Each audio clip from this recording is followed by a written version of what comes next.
everybody, and welcome to a brand new episode of Wartalk. My name is Stefan. I'm coming to you from the General Warfare headquarters. I just want to first off say thank you so much to everybody who's entered the contest for the past couple of weeks that I've had out for the completed commander deck. We've already got our winner, and I've already have the package, and I'm going to be sending it out today as of the time of this recording.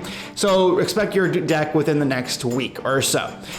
Little business aside, we're going to get right into the main content. So if you haven't been living under a rock the past couple of weeks, we've been getting the spoilers for one of the two last remaining sets of the year, Innistrad Midnight Hunt. We saw a lot of great cards, and especially so a lot of great commander options. That's what I'm here to do today. I'm going to be breaking down every single available commander option from Innistrad Midnight Hunt that you'd be able to play with. I'll give you my thoughts on it. So this is going to span from both the main set and the two available options, the two main options for the pre-constructed commander decks from Innistrad Midnight Hunt. We're looking at 20 available commander options from the set, including the two pre-constructed decks. So let's not waste any time and let's get straight into it. Our first commander we're going to look at today is Talivar, Dire Overlord. A 3/3 for 1 red and green, so 1 and Gruul for a legendary human werewolf. Whenever a wolf or werewolf you control deals combat damage to a player, draw a card. At the beginning of your upkeep, if you control 3 or more wolves and or werewolves, it becomes night, then transform any number of human werewolves you control.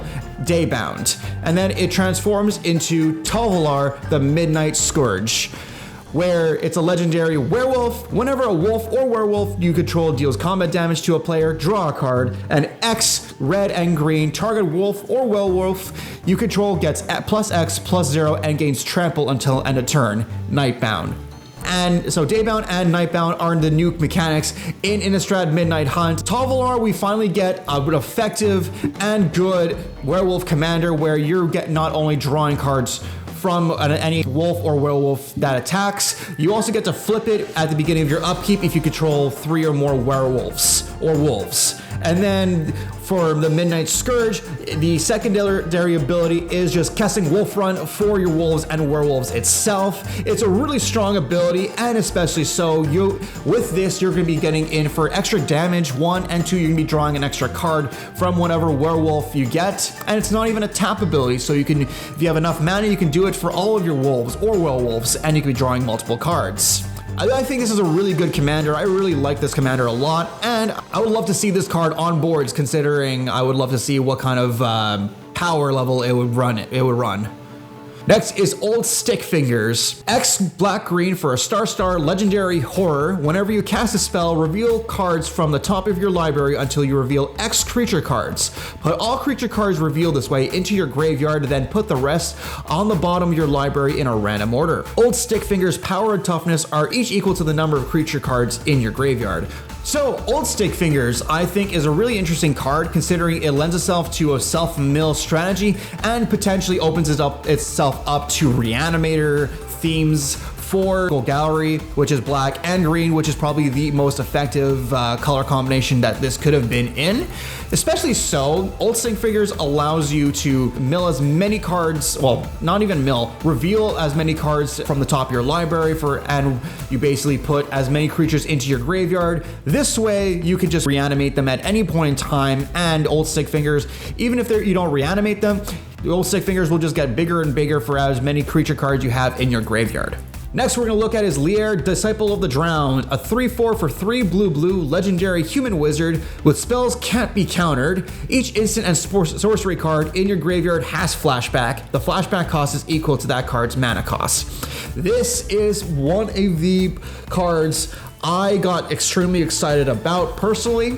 This is probably one of the scariest cards to come out of this set, and I'm personally saying this, considering not only can your spells not be countered, the secondary ability is just a permanent Snapcaster Mage, where each one of your instants and sorceries just has flashback, and its flashback is equal to the mana cost. So you have so many options, especially in blue, where you can even get free counter spells back from your graveyard, and you can cast them at any point in time. It's very scary. This is going to be heading in a lot of competitive circles, if not as commander, then in the commander decks themselves.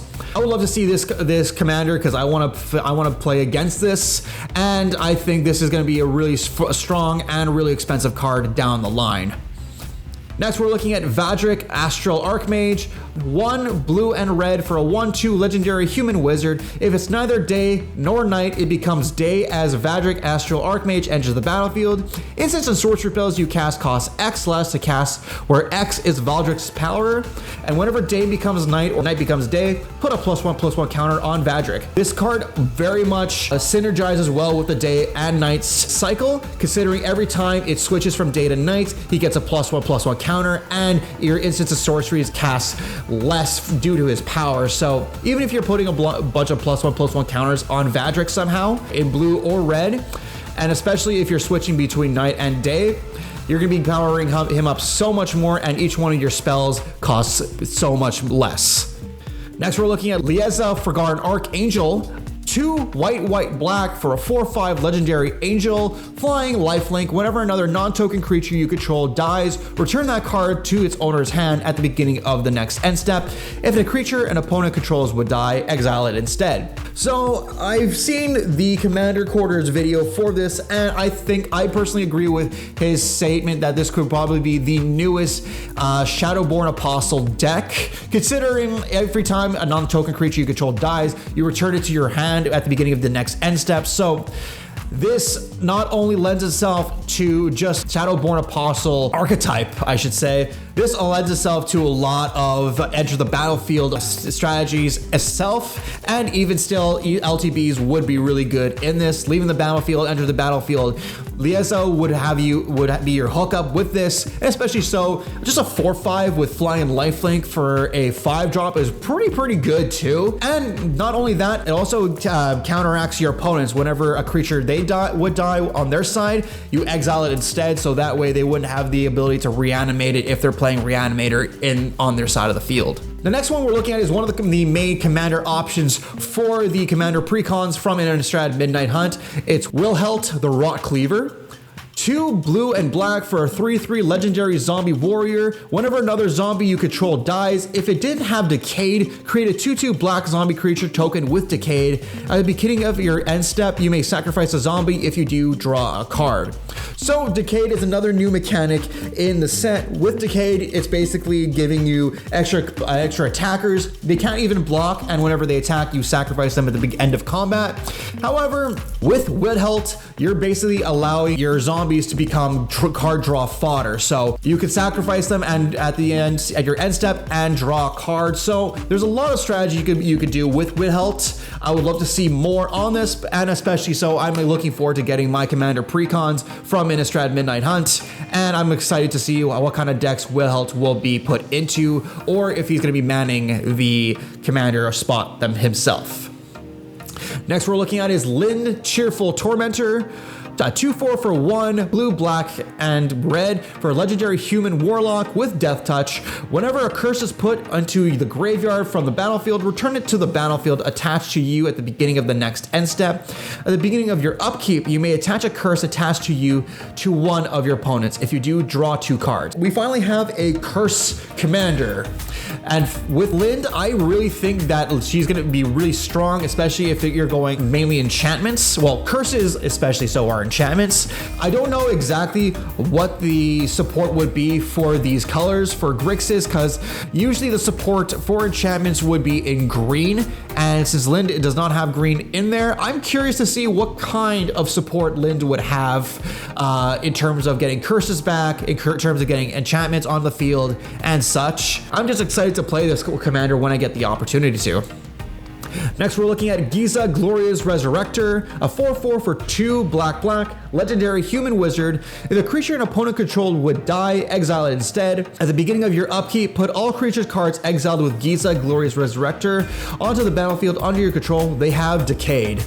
Now, this is interesting. So, Giza Glorious Resurrector allows you to get rid of your opponent's creatures, exile them completely, and then at the beginning of your upkeep, you put all of them exiled with Giza onto the battlefield under your control, and they become Decayed. My question, if you want to answer this in the comments down below, is once the creatures with Decayed get sacrificed, do you get to get them back on your upkeep? Each creature you exile with Giza, you're on your upkeep, you get it back. It doesn't say that they have haste, which not the end of the world with this.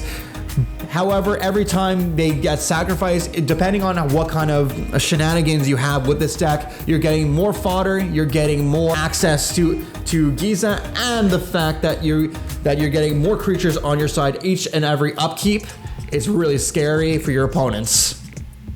Next, we're looking at Sigarda, Champion of Light, a 4/4 for 1 green, white, legendary angel with flying and trample. Humans you control get +1/+1 and has the ability Coven. Whenever Sigarda attacks, if you control 3 or more creatures with different power, look at the top 5 cards of your library. You may reveal a human creature card from among them and put it into your hand. Put the rest on the bottom of your library in a random order. Now, this is probably my least favorite iteration of Sigarda. Our first adventure in Innistrad was probably my favorite version of Sigarda, and then every single time it got significantly nerfed. However, taking it at a face value of 4/4 for 5 with flying and trample is not terrible and pumps up your humans. I would love to have seen a little bit more interaction than just having a human go into your hand. If it was into the battlefield, it would be much better. And especially so if it was the same thing like Hero Bladehold, it would be significantly better putting a human on the field tapped and attacking. I would have loved to see that fine print on this card. However, for what it is, it's not bad. Next card we're looking at is Florian, Voldaren Scion, a 3/3 for 1 black and red legendary vampire noble with first strike. At the beginning of your post-combat main phase, look at the top X cards of your library, where X is the total amount of life your opponents lost this turn. Exile one of those cards and put the rest in the bottom of your library in a random order. You may play the exile card this turn. Now, I like this card a lot. However, as we saw in the last set itself, we got a lot of really good cards in black and red in Rakdos colors. Namely, the best one out of them, in my personal opinion, was Callan, Reclusive Painter, especially. And even Prosper Tomebound was really good. Now, I don't want to say this is going to get eclipsed by them. Florian is very interesting, especially allowing you to play cards every post-combat, and you get to look at them and you get to exile them and play them at that turn.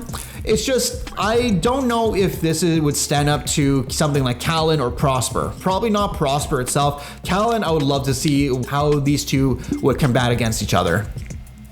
Next, we're looking at Slogurk, the Overslime, a 3/3 for 1 green and blue legendary ooze with trample. Whenever a land is put into the graveyard from anywhere, put a +1/+1 counter on Slogurk, the Overslime. Remove 3 +1/+1 counters from Slogurk, return it to its owner's hand. And whenever a Slogurk leaves the battlefield, return up to 3 target lands from your graveyard to your hand. This is an interesting one. So this is not exactly like lands matter. However, if you're running a lot of fetch lands, like let's just say Terramorphic Expanse, Evolving Wilds, Myriad Landscape, or any one of the main fetch lands that are very over budget, Slogurk gets +1/+1 counters, and each one of those 3 +1/+1 counters, you return it, and you can return the lands from the graveyard to your hand.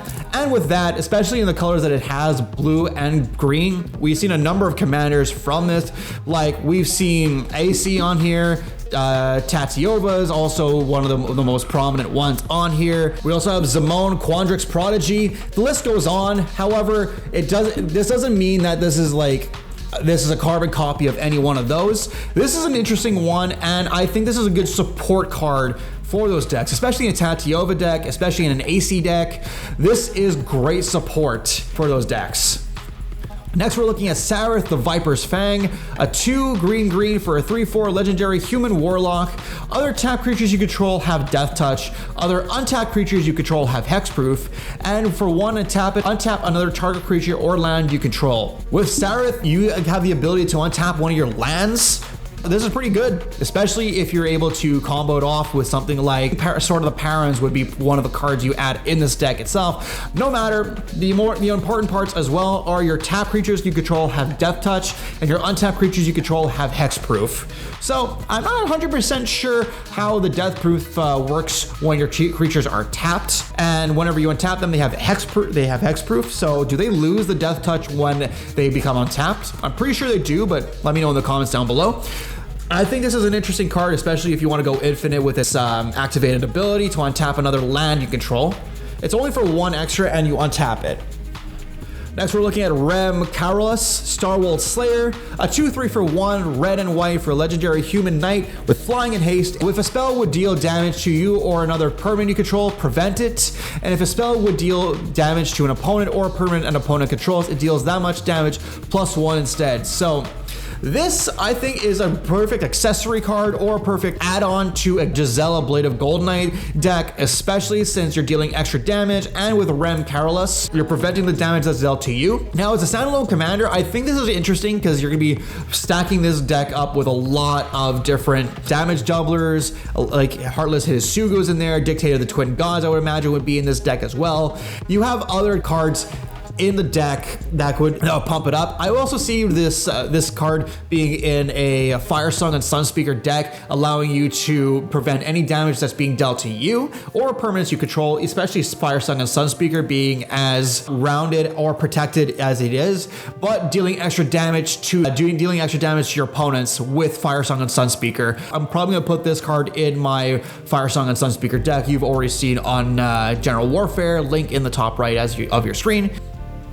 Next, we're looking at Denek Pious Apprentice, a 2/3 for white and blue legendary human soldier, light with lifelink. Cards in graveyards can't be the target of spells or abilities, and it has the ability Disturb. For 2 white and blue, you can cast this card from your graveyard, transform for its Disturb cost into Denek Pious Apparition, which is a spirit soldier with flying, and whenever 1 or more creature cards are put into a graveyard from anywhere, you investigate. The ability triggers once each turn. So investigate, you create a colorless clue artifact token with 2, and you sacrifice the artifact to draw a card. If Denek Pious Apparition would be put into a graveyard from anywhere, exile it instead. The Apprentice side of it basically shuts off any graveyard cards, and whenever Denek goes in the graveyard, if you use your commander, you could always go put him in your graveyard and then disturb him out for the Apparition side, which whenever it sees any of the creatures going into graveyards, you investigate, and basically whenever the Apparition dies,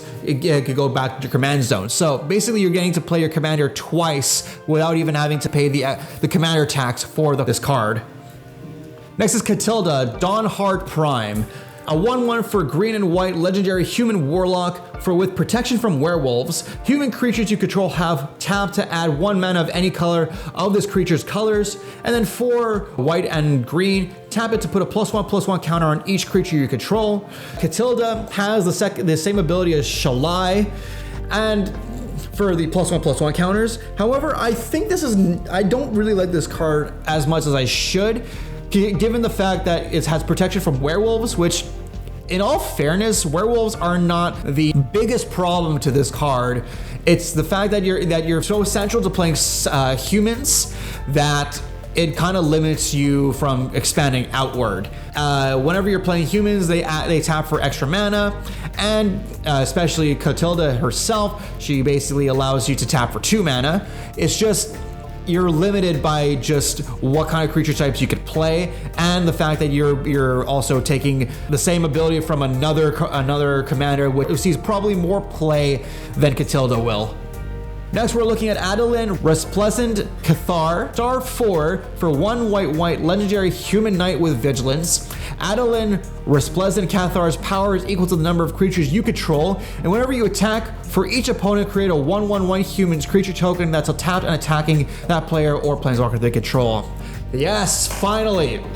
This is one of the cards I've been looking forward to. So Adolin especially has the ability I would love to see on Sigarda. Given the fact the power of Adolin is based on how many creatures you have, for each time you attack, for each opponent, it's not limited for each opponent you attack, it's just for each opponent you have, you create a 1/1 human, which is really, really good, and they're tapped and attacking. This is a really, really nice card. I like this card in a lot of cool decks. I would love to see this out, even as a commander. I want to see how this plays against. We're coming down to the last 4 options, and the next card we're looking at is the secondary commander options from the precons. It's Lenore Autumn Sovereign, a 0/4 for 2 green and white legendary human noble with Coven. At the beginning of your combat on your turn, put a +1/+1 counter on up to 1 target creature you control. Then if you control 3 or more creatures with different powers, draw a card.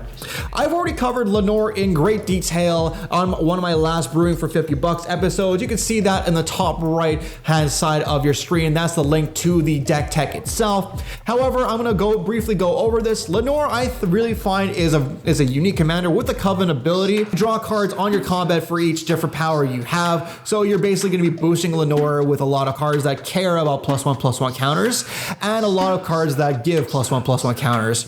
This might be a very interesting card to play against, and I would love to play this deck on a future General Warfare video.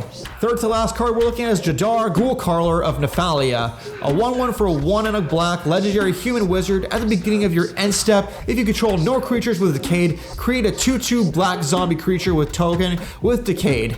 So this is probably the least interesting zombie commander I've seen in the set. It just gives you an extra zombie with Decayed, and even still, Decayed is probably not my favorite thing. It's an interesting mechanic added on for this set.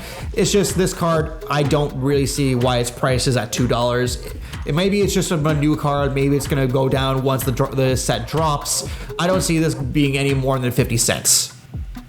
Penultimate card we're looking at today is Jaren, Corrupted Bishop, a 2/3 for 2 and a black legendary human cleric. Whenever Jaren, Corrupted Bishop enters the battlefield or another non-token human you control dies, you lose 1 life and create a 1/1 white human creature token. For 2, target human control gains lifelink until end of turn. And at the beginning of your end step, if you have exactly 13 life, you can pay 4 black. If you do, you transform Jaren into Ormondal the Corruptor.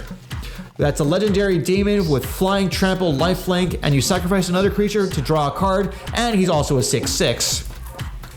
So Jaren himself, he's not amazing. Sure, giving another human you control lifelink till end of turn is great. It's just, how many humans are we see in black in this set that Jaren's gonna really care about?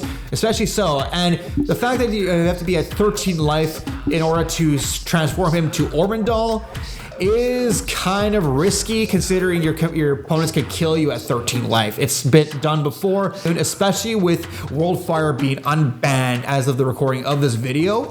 I don't know, I don't see him going beyond $2. And even then, like, is he really gonna be played a lot in standard?